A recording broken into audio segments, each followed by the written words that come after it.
안녕하세요. 반갑습니다. 저는 본 방송 천국비밀 채널 유튜버입니다. 천국비밀은 하나님의 말씀을 전하는 방송입니다. 제가 신앙을 하면서 성경을 읽고 하나님께 받은 은혜와 천국의 비밀에 관한 깨달음을 나누어 드리고자 본 채널을 준비하게 되었습니다. 신앙인들은 물론이고 성경에 관해 알고 싶은 분들은 누구나 참여하실 수 있으니 많은 관심과 성원 부탁드리오며 함께 피드백하고 함께 성장하고자 하오니 이 번호로 언제든 기탄 없이 연락 주시기를 바랍니다. 본 채널을 통하여 은혜 충만히 받으시고 하나님의 뜻을 분별하여 그 뜻대로 해드리는 하나님의 귀한 자녀로 거듭나시기를 간절히 소원합니다. 그러면 오늘 7번째 시간 시작합니다. 오늘은 12강과 13강 두 개의 강에 대해서 함께 살펴보겠습니다. 자, 시작합니다. 12강 참 아들 된 디모데. 우리의 육신은 육의 부모로부터 잉태되었고 영은 하나님의 씨로 낳아진 것이죠. 우리가 하나님을 아버지라고 부르는 까닭은 바로 이 때문입니다. 신앙을 처음 할 때부터 왜 아버지라고 했는지 정확한 이유를 알지 못하다가 말씀으로 거듭나서 알게 된 것 맞죠? 초림 때 하나님께 택함받은 예수님이 하나님의 아들이 되었고 예수님에게 말씀받은 제자들과 오늘날 우리도 하나님의 자녀죠. 그래서 본강 제목의 아들 디모데도 영적인 아들입니다. 그러면 아버지는 누구입니까? 누가 디모데를 하나님의 씨로 낳았나요? 네, 제일 처음은 하나님이고 그 다음은 예수님이겠죠. 네, 그리고 예수님의 제자인 바로 바울 할아버지가 디모데를 하나님의 씨, 하나님의 말씀으로 낳아서 양육한 것입니다. 자, 디모데전서 1장 2절에서 믿음 안에서 참 아들 된 디모데에게 편지하노니 하나님 아버지와 그리스도 예수 우리 주께로부터 은혜와 긍휼과 평강이 내게 있을지어다 라고 하죠. 또 1장 18절과 디모데후서 1장 2절도 찾아보시기 바랍니다. 디모데는 바울 사도가 1차 전도 여행 중에 루스드라에 갔을 때 처음 만나 할례를 받았고 사도행전 16장 1절로 3절에서요. 바울 할아버지에게 영향을 받아 할아버지의 전도 사역을 돕는 동역자가 되었습니다. 로마서 16장에 보시면 이런 내용이 나와 있어요. 나중에 바울 할아버지가 돌아가신 후에 65세쯤에 에베소 교회의 주교가 되어 하나님을 섬기다 이 디모데도 주후 80년경에 순교합니다. 사도행전, 로마서, 디모데 전후서, 고린도 전후서, 그리고 빌립보서 등등을 찾아서 읽어보시면 되겠습니다. 그리고 디모데와 같이 또 누군가의 아들이라고 성경에 나오는 사람이 또 있습니다. 네, 베드로의 아들이라고 한 마가입니다. 네, 베드로전서 5장 13절에 나와 있죠. 자, 이 마가가 마가복음 14장에서 벗은 몸으로 도망간 청년입니다. 네, 마가는 예수님 당시 어린 소년으로 아마 베드로 옆에서 예수님의 공생의 행적을 따라다닌 것으로 추정됩니다. 주님이 돌아가신 후에 베드로의 가르침으로 성장하여 외삼촌 바나바와 함께 바울의 전도 사역을 돕습니다. 베드로의 아들이라는 것은 역시 베드로가 영적으로 낳았다는 뜻이죠. 바로 목자와 성도의 관계를 영적으로 표현한 말입니다. 아버지에게 씨를 받아 그 아들이 된다는 육적인 이치에 비유한 것입니다. 베드로는 하나님으로부터 씨를 받은 예수님에게 또 그 씨를 받았으니까 예수님의 아들이 된 것이고, 또 그 씨를 마가에게 주었기 때문에 역시 마가의 아버지가 된 것이라고 합니다. 정말로 심오한 말씀이죠. 자, 고린도전서 3장 2절에 보면 바울 할아버지가 고린도 성도들에게 내가 너희를 젖으로 먹이고 밥으로 아니하였다는 말씀도 영적인 뜻입니다. 남자가 어떻게 젖으로 먹입니까? 네, 성경은 요한복음 4장 24절에 영이신 하나님께서 쓰신 책이기 때문에 성경의 내용은 또 말씀드리는 바 육적인 이치를 빙자한 영적인 뜻입니다. 누가복음 8장 11절에서 말씀을 씨에 비유하였고, 여기 고전 3장 2절에서는 젖을, 엄마가 아기에게 주는 그러한 젖을 하나님의 말씀이라고 또 한 것입니다. 그래서요, 디모데전서 2장 15절에 보면 여자가 그 해산함으로 구원을 얻는다는 이 말씀도 우리들에게 말씀으로 성도를 낳아 양육하는 목자가 되라는 뜻입니다. 그러면 이것을 그냥 문자 그대로 본다면 아기를 낳는 여자만 구원을 얻는다는 뜻인가요? 그러면 저와 같은 남자들이나 또 여자가 시집을 못 가거나 결혼을 못하는 여자분들도 계시겠죠. 그리고 또 아이를 시집을 갔지만 아이를 못 낳으면 소박 맞고 쫓겨나고, 그리고 하나님께 구원도 못 받고, 이거는 너무나 억울하고 말이 안 되는 거죠. 육적으로 보면 말입니다. 네, 모두 다 구원을 받으며 진리를 알기를 원한다고 하셨습니다. 디모데전서 2장 4절에서 하나님께서는 모든 사람이 구원을 받으며 진리를 알기를 원하느니라고 하시잖아요. 여자는 영적으로 목자입니다. 목사님을 생각하면 됩니다. 목자이니 누구든 말씀으로 전도하여 영적인 자녀를 낳으면 모두 다 구원을 받는다는 말씀입니다. 네, 이상입니다. 잘 묵상해 보시고 은혜 받으시기 바랍니다.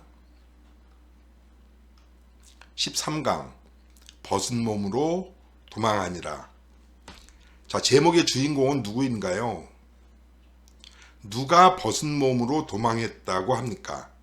누가 벗은 몸으로 다닌다고 하면 노출증 환자나 미친놈이겠죠?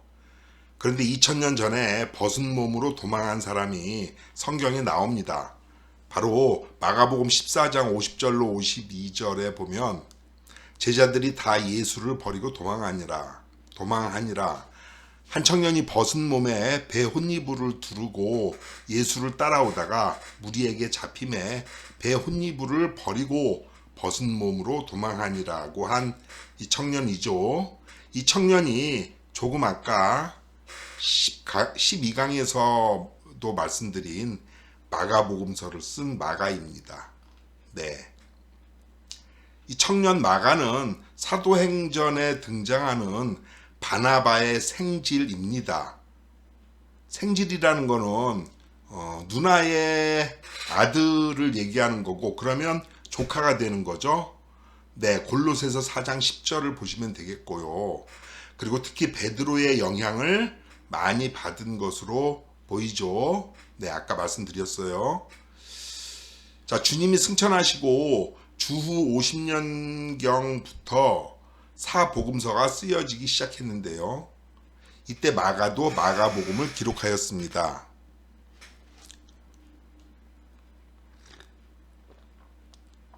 그러니까 성령의 감동으로 복음서를 대필한 이 마가도 주님의 제자인 셈입니다.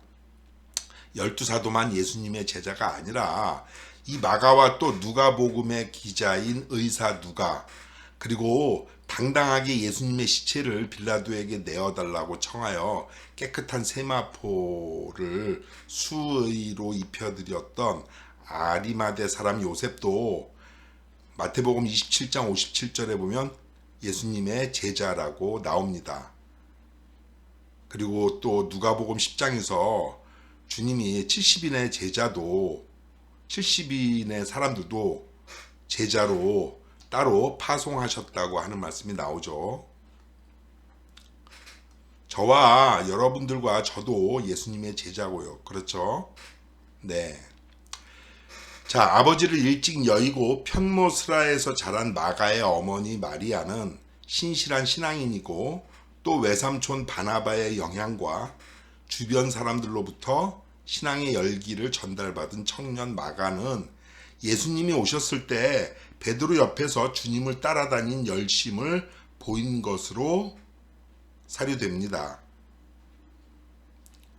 하지만 주님이 군병들에게 잡혀가실 때 제자들이 모두 도망가자 이 마가도 도망치고 맙니다. 예수님을 따르다 제자들도 그랬으니까 이 도망간 나약함을 보인 마가의 어린 신앙을 질타하기보다는 혼이불을 벗어버리고 알몸으로 도망간 영적인 의미를 우리는 생각해 보아야 합니다. 제자들이 모두 믿음을 버리고 사명을 등진 것을 신앙이 어린 마가를 통해 제자들도 신앙이 어리다는 것을 보여주심으로 오늘날 우리에게도 거울과 경계로 삼으라는 고린도전서 10장 11절에 그 하나님의 간곡한 메시지가 저의 귓전을 울립니다. 주님이 다시 오시면 도망가지 말라는 것 말이죠. 아마 그 후 마가는 베드로 등과 함께 큰 변화를 겪었을 것으로 사료됩니다. 예수님을 모른다고 3번 부인하였을 때 주님의 말씀대로 닭이 2번 울자 말도 못한 통곡을 하면서 주님의 마지막을 지켜보았지만 또 정신 못 차리고 물고기를 잡으러 갔다가 요한복음 21장에서 다시 주님을 만나 어린 마가보다 더한 추태를 보인 것으로 너무나 죄송한 자신의 과오를 얼마나 훗날 얼마나 뉘우치고 참회했는지 얼마나 많이 울었는지 눈밑이 눈물 자국의 골로 푹 파였다고 하는 베드로와 함께 이 마가도 오순절에 주님이 약속하신 성령 세례를 받은 것으로 보입니다. 예수님이 성령을 받으라라고 제자들에게 말씀하신 것은 요한복음 20장에 먼저 한번 나오고 또 사도행전 1장에서도 나오잖아요. 네, 이 성령 세례를 마가도 받은 거죠. 네. 자, 그래서요. 자신의 집을 기도처로 내어주고 사도행전 12장 12절에서 사도들과 교류하면서 신앙의 깊은 뿌리가 내리게 되었고요. 그 이후에요. 바울과 바나바의 전도 여행과 복음 사업에 뛰어들어 함께 연단을 받습니다. 그 후 장성한 마가는 주님의 동역자가 되어 많은 공헌을 하였으며 병약한 몸으로 감옥에서 고독한 나날을 보내다가 폭군 네로에게 순교당한 바울 사도의 마지막을 함께 해 주었다고 합니다. 혼이불을 벗고 알몸으로 도망갔다가 다시 돌아와서 구레네 사람 시몬이 예수님의 십자가를 지고 골고다 언덕까지 가는 것을 마가복음 15장 21절에서요. 네, 가는 것을 멀찍이 서서 지켜보았던 마가도 베드로처럼 너무너무 주님과 하나님께 죄송했을 것이고 마음이 아팠을 것입니다. 저는 그 마음을 너무나 잘 압니다. 죄가 더한 곳에 은혜가 넘치기 때문이죠. 그래서요. 주님께 남은 생을 헌신하겠노라고 결단했을 것이고 주님이 돌아가신 후 약 30년이 지나서 다른 제자들과 함께 신약 성서를 쓰는 일에 동역하여 마가복음을 집필하였습니다. 혼이불을 두르고 와서 주님을 따르다가 군병들에게 잡히자 벗은 몸으로 도망간 어처구니 없는 어린 시절의 나약함과 하지만 주님이 어찌 되었는지 걱정되는 마음에 이내 다시 돌아와서 처음 본 그 시몬이라는 구레네 사람이 자신과 제자들을 대신해 십자가를 지고 가는 장면을 멍하니 지켜보았던 수십 년이 지났지만 너무나 생생하게 성령에 감동되어서 회상하며 그래서 그 장면을 자신의 복음서로 남기는 위대한 사도가 될 수 있었습니다. 네, 여기 요 부분은요, 여러분들이 따로 읽어보시면 되겠습니다. 네, 조금 아까 믿음을 버리고 사명을 등진 그러한 영적인 의미에 대해서 많은 신학자들과 목사님들의 견해를 바탕으로 기록한 내용입니다. 네, 읽어보시면 되겠어요. 네, 이상입니다. 오늘은 두 강만 하겠습니다. 네, 감사합니다. 은혜 받으시기 바랍니다.